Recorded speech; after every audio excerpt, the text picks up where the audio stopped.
Startling new statistics about colon cancer are shining a light on a new generation at risk. Thank you for staying with us. I'm Erin LeBeau. I'm Corey Chambers in for Tamsin. The American Cancer Society recently released new data showing the number of people diagnosed with colorectal cancer has doubled since 1995.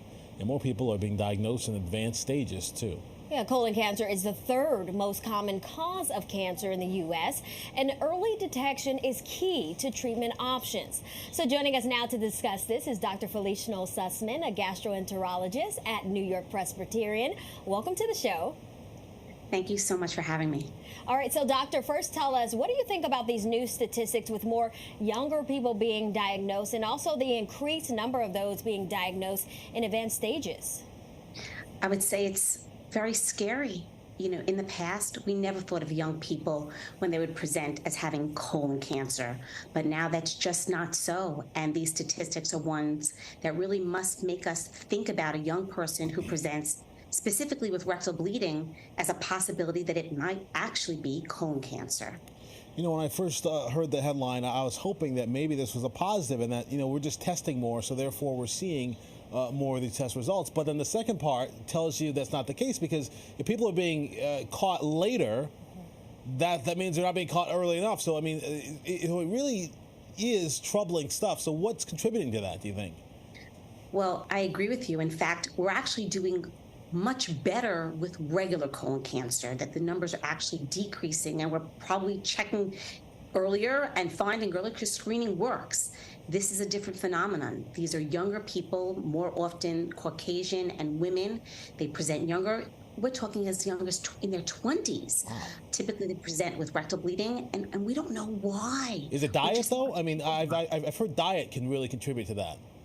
There's a possibility, you know, people believe that perhaps obesity is at risk, but many of these people are actually in good health, they're thin, and so diet is not really the whole thing, the whole key to the problem here.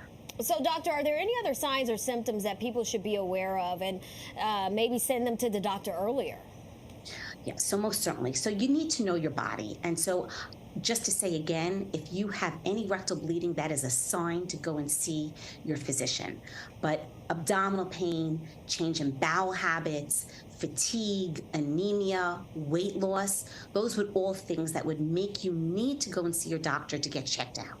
I'm looking at the list of symptoms here, and at least three of them, you know, fatigue, abdominal pain. I mean, those are things that just happen to people, right? I mean, I think a lot of people, you know, you might think, oh, you know, just, you know, do like sleep a little extra, you know, like, how do you know when it's time to really, you know, take the next step? Because look, we all have had some bad whatever food, right? And then, you know, things aren't quite right. Like, at what point do you say, okay, maybe this is something more severe than just like a little bump in the road? Right. Well, that's a great question. When do you present? Well, certainly, if you have one day of belly pain and you were out late and you ate something and it disagreed with you, that's not a reason you have to run to your physician. But if something is staying for weeks, if something is staying for months, if it continues, if you start to lose weight, if the belly pain is actually distracting you, waking you in the middle of the night and persistent, these are things that you need to be seen. Is that early or is that late in the process, by the way? I'm just curious, like if I'm dealing with that kind of symptom, I have a really bad feeling that perhaps this thing is advanced, no? Well, the truth is, when we do screening, most of the time people are asymptomatic. So there could be people who actually have things that are asymptomatic. Right. They don't know. That being said, the more prolonged the symptoms, the higher percentage of chance that things may actually be more advanced. That's why you have to go early. Prevention is about early. Okay, so doctor, are there any causes of this so far indicated or any risk factors that you know of? Well, first of all, when you talk about colon cancer just on its own, the biggest risk factor usually is still being older. But in younger people, obviously, you need to know your family history. So if there is even one family member, like a first-degree relative with colorectal cancer in your family, it's very important for you to actually know this. But other risk factors for colon cancer on their own might be being overweight or not physically active. Your diet, a Western diet, one that is low in fiber and high in fat, could be a risk. Smoking is part of everything. There's nothing probably good you can get from smoking, but even moderate to heavy alcohol use. And like I said, really the most important thing is know your family history.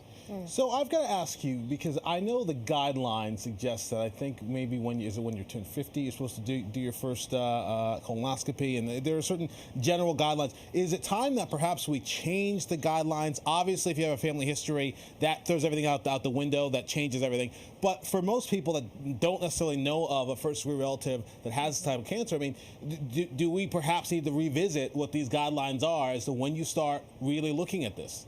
Well, you're right. We actually did revisit them. So recently, over the past several years, the guidelines have actually changed because of this worrisome factor that we're seeing. And now colorectal cancer screening actually starts at the age of 45. The goal for that was actually to try to identify some of these people actually younger. So you're right. We actually did heed that and changed screening guidelines. All right. Well, doctor, thank you so much for joining us today and shedding light on this very important topic. Thank you so much for giving me the opportunity.